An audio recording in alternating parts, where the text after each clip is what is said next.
Warahmatullahi wabarakatuh. Perkenalkan, nama saya Muhammad Akbar Pratama Putra dari absen 20.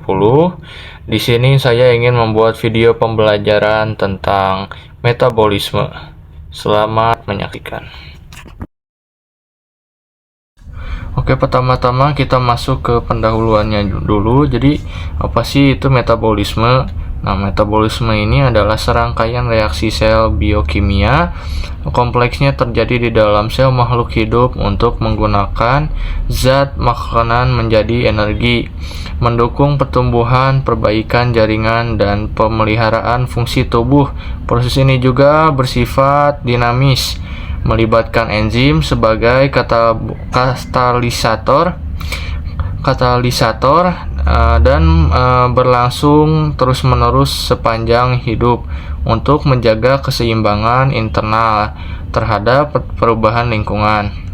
Metabolisme juga terbagi menjadi dua, yaitu ada anabolisme sebagai konstruktif dan katabolisme sebagai destruktif yang saling bergantung untuk kelangsungan hidup sel. Oke, selanjutnya ada fungsi dan pengertiannya.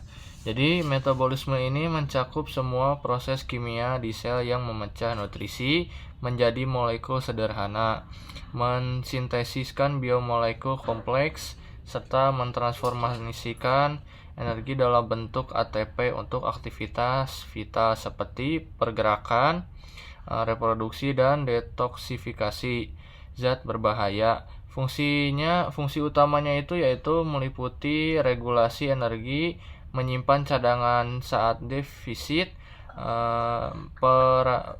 pengaturan suhu tubuh melalui panas sampingan, serta dukungan pertumbuhan melalui sintesis protein dan hormon. Nah, organ kunci seperti ini mengatur proses sementara enzim memastikan reaksi berjalan efisien tanpa pemborosan.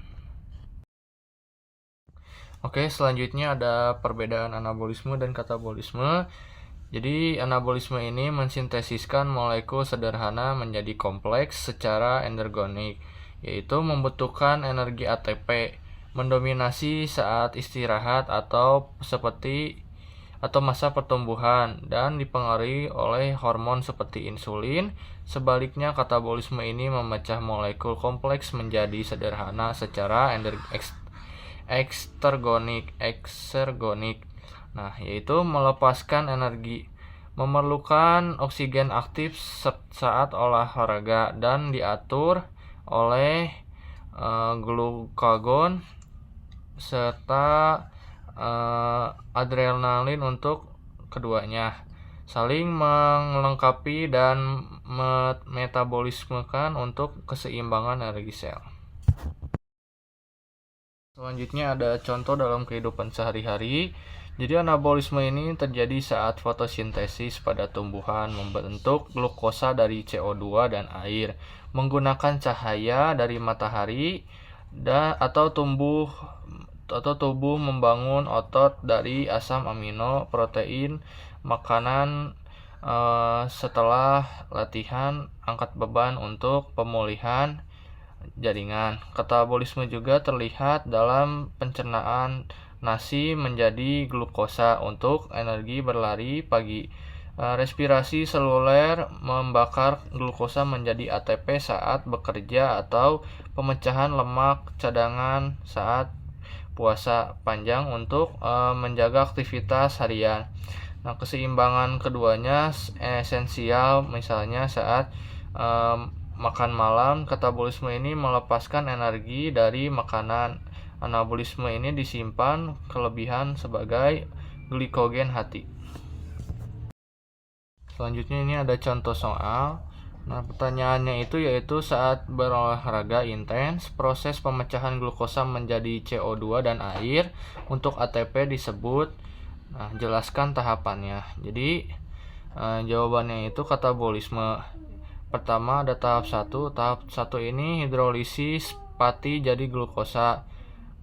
Energi kecil ditambah dengan panas. Lanjut ada tahap 2 yaitu oksidasi. Jadi oksidasi ini antara pirufat ditambah ATP.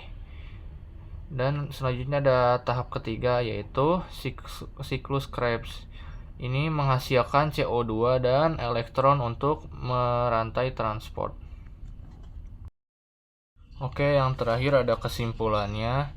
Jadi metabolisme ini adalah sistem terintegrasi struktur di mana anabolisme membangun struktur hidup dengan energi dari katabolisme menjaga homeostasis energi pertumbuhan dan adaptasi terhadap aktivitas harian seperti makan, olahraga hingga istirahat.